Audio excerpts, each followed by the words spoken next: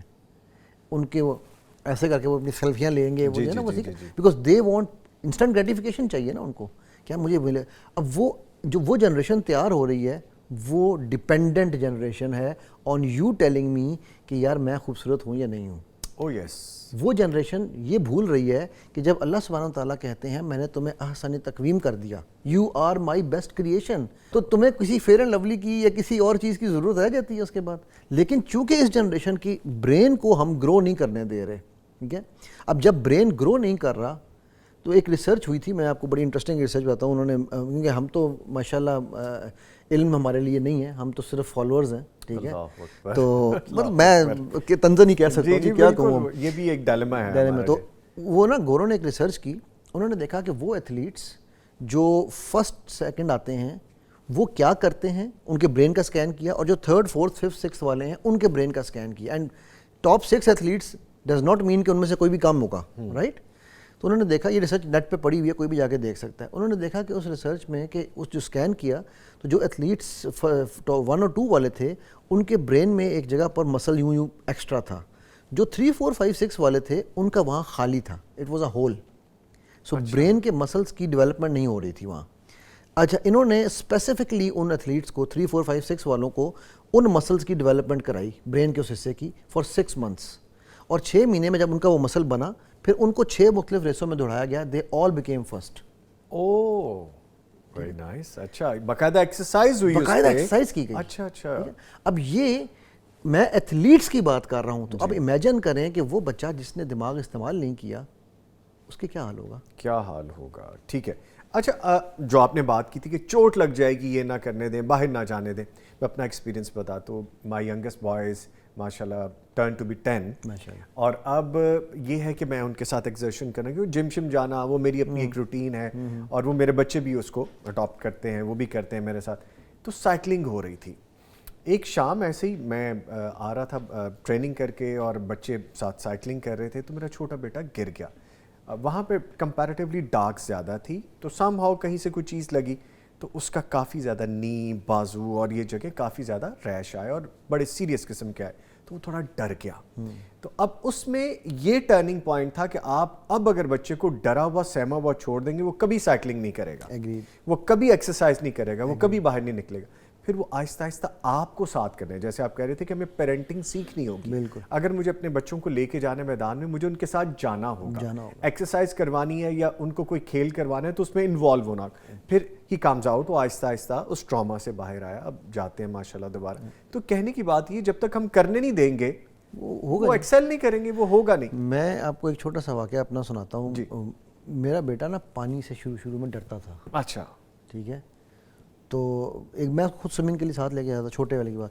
تو وہ ایک دن بلکہ اس کو میں نے اپنے کندھے پہ چڑھایا, وہ ایسا چڑھا کندھے پہ کہ اس نے مجھے نیچے دبا دیا. مطلب مجھے ایک قسم کا نا وہ اتھو جسے کہتے ہیں نا, وہ ڈر گیا, مطلب وہ اس نے مجھے, اب وہ ڈرا. تو میں نے جب نیچے سے واپس نکلا ہوں اوپر, تو میں نے اس کو آگے سینے سے لگا, میں کہا یار چھا گئے ہو, آج تم نے مجھے پانی میں بریدنگ سکھا دی. Oh my God, yes. Now for that fear was actually converted into, اس کو ہم کہتے ہیں NLP کی زبان میں ریفریمنگ. ٹھیک ہے. اور میں نے اس کو ریفریم یہ دیا کہ بھائی تم نے اس چیز سے مجھے ایک نئی چیز سکھا دی. اچھا, تو اس کے بعد اگلی دفعہ سے اس نے میرے ساتھ گیم کر کے شروع کیا کہ وہ چلے ہم یہ گیم کریں دوبارہ سے. ناؤ آئی واز ریڈی کہ وہ مجھے نیچے دبائے گا. وہ پہلی دفعہ تو اتفاقاً ہوا تھا, رادر دین صاحب نکلتے یہ کیا کیا تم نے, وہ اور سہم جاتا اور ڈر جاتا. ایگزیکٹلی. ٹھیک ہے. سو اب یہ جو میں بار بار کہتا ہوں نا, پیرنٹنگ سیکھنی کیوں ضروری ہے, کہ یہ وہ بیسک چیزیں ہیں جو آپ نے جس طرح بھی کہا, بڑا اگر وہ بچہ گر گیا, یار بچے گرتے ہیں شاہ سواری میدان جنگ میں. میری بیٹی جو ہے وہ کئی دفعہ گری ہے, اس کا سر جا کے لگا گھوڑے سے, بڑا بیٹا وہ گرا, چھوٹی بیٹی گری, چھوٹا بیٹا گرا, یہ لوگ گرتے ہیں. ٹھیک ہے. گرنے کے ہم خود گرتے رہے, ہماری کونیاں بازو چلتے رہے. وہ میرے جو ایک انکل ہوتے تھے, وہ کہتے ہوتے تھے, میں جب 4-5 سال 6 سال تک کی بھی عمر تک, وہ کہتے تھے یار تیرے نئے ٹچ ٹچ کہاں لگے ہوئے ہیں, مطلب پورا منہ چھلا رہا تھا میرا, چوٹیں لگتی تھی بالکل. اور ہمارے والدین اس معاملے کہتے ہیں اچھا لگ گئی ہے نا, جو جا کے وہ دوائی آئیوڈیکس پڑی ہوئی ہے, کیا وہ کیا ہوتی تھی, پائیوڈین, وہ جا کے لگا لو.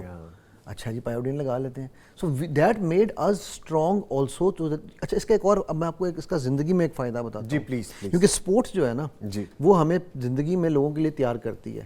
اب جب آپ چوٹیں کھا کے کھڑے ہوتے ہیں نا, تو زندگی بھی تو آپ کو چوٹیں دیتی ہے, جی, تھپڑ پڑتے ہیں, لوگوں سے دل ٹوٹتے ہیں, سختی نرمی ہر ٹائم آتا ہے. آپ نے پریپیئر کیا ہوتا ہے کہ میں انٹرویو کے لیے پریپیئر کر کے جا رہا ہوں, انٹرویو میں فیل ہوتے ہیں.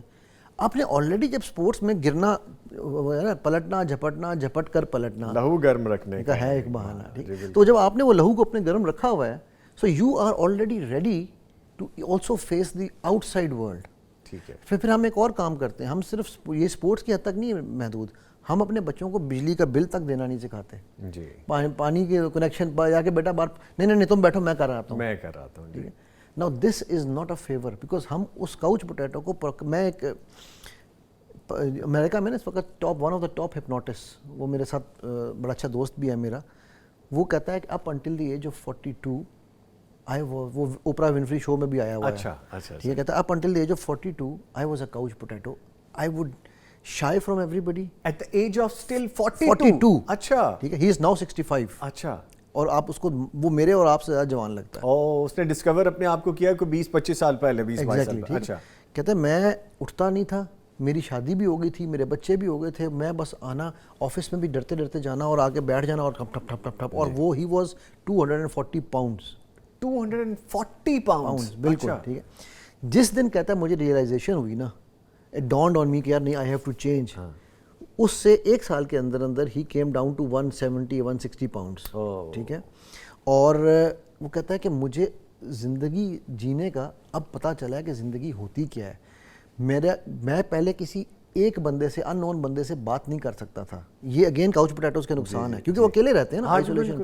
اچھا, پھر ہم ان کو ایک بڑا لیبل دے رہے ہیں آج کل, بڑا, میرے سائیکالوجسٹ کے ساتھ یہ بڑی پرابلم رہتی ہے, وہ لیبل دے دیتے ہیں یہ انٹروورٹ ہے بچہ انٹروورٹ نہیں تھا. آپ نے اس کو آئسولیٹ کیا کر کے, بالکل, اس کے اندر وہ انٹروورشل ٹینڈنسیز پیدا کر دی ہیں. ٹھیک, وہ کہتا ہے کہ میں اب جو زندگی جی رہا ہوں, مجھے اب سمجھ آئیے کہ زندگی تھی کیا. I wasted 42 years of my life. میرے ساری اپریہینشنز, فیئرز, ٹھیک ہے, میری 2 شادیاں ٹوٹیں کیونکہ مجھے یہ تھا کہ یار یہ عورت میری زندگی میں آئی تو مجھے شاید کاؤچ سے اٹھنا پڑے گا اس کے لیے. ٹھیک ہے, so every thing he was doing was going negative, but just by adding activity. اور ایکٹیویٹی کیا, جو آپ نے جم کا ذکر کیا, وہ جم ہی اس نے جم شروع کیا تھا. اور جم بھی ہمارے یہاں جم کا کانسیپٹ کیا ہے, آرنلڈ شوارزنیگر, ویٹس اٹھانا, آرنلڈ بننا نا. ایروبکس کو تو ہم سمجھتے ہی کچھ نہیں. ایگزیکٹلی, وہ کہتا ہے کہ میں نے جم کاؤچ سے شروع کیا تھا. میں نے کہا وہ کیسے؟ وہ کہتا ہے کہ میں نے کیا کیا کہ وہ کتابیں پڑھی ہوتی تھیں میری, ٹھیک ہے, تو میں نے کتابیں لے کے اپنے آپ کو شروع کرنا شروع کر دیا. اچھا, میرا دل کر رہا ہے کہ یہ گفتگو ختم نہ ہو اور سیگمنٹ آگے بڑھتا جائے, لیکن چونکہ آپ کو پتہ ہے لائیو پروگرام ہوتا ہے اور پھر ہمیں بریک کی طرف بھی جانا ہوتا ہے. انشاءاللہ ہم ڈیفینیٹلی کوشش کریں گے ایک اور ایسی فروٹفل سیٹنگ رکھیں اور مزید جان بھی سکیں انشاءاللہ. So thank you very much, player having you, بڑا اچھا لگا جی آپ سے مل کے. جزاک اللہ خیر, اللہ تعالیٰ آپ کے لیے آسانی کا معاملات کریں. بارک اللہ جی. لیں جی, اس کے ساتھ ہی میں اپنے معزز مہمان کا شکریہ ادا کروں گا. محمد علی صاحب NLP ٹرینر تھے, اسپورٹ سائیکالوجسٹ تھے, اور اس کے ساتھ ہمیں رانا محمد شفیق خان پسروری صاحب جو کہ سینئر صحافی, مصنف اور کالم نگار تھے, انہوں نے بھی ہمیں فون پہ جوائن کیا.